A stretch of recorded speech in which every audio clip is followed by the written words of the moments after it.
RAB পুনর্গঠনের ব্যাপারে।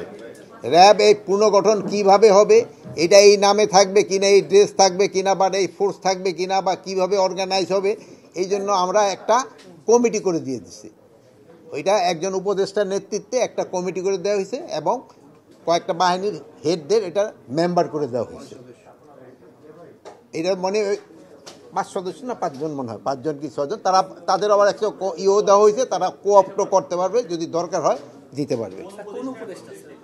আমরা এটা জেনারেল হাফিজের করে দেওয়া হয়েছে, দায়িত্ব দেওয়া হয়েছে।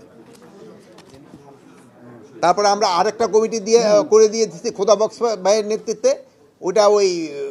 ওইটা নিয়েও আলাদা আরেকটা কমিটি আছে। না, এটা র্যাবের ভিতরে না, এটা অন্য আরেকটা বিষয়।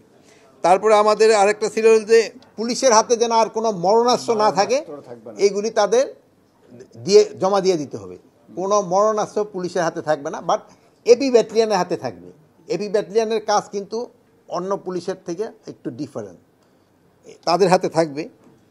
আরেকটা হলো বলা হয়েছে গার্মেন্টস শ্রমিকদের বেতন ঈদের আগে পরিশোধ করে দিতে হবে। যারা বেতন পাওয়ার যোগ্য তাদের বেতন দিতে হবে, কিন্তু আবার যেই সব শ্রমিকরা তাদের কোনো অবৈধ দাবি নিয়ে যদি রাস্তায় হাঁটে, তাদের আমরা কিন্তু কোনো অবস্থায় রাস্তায় বা কোথাও স্থান করতে দেব না। তাদের বৈধ দাবি মালিকরা অবশ্যই পরিশোধ করতে হবে।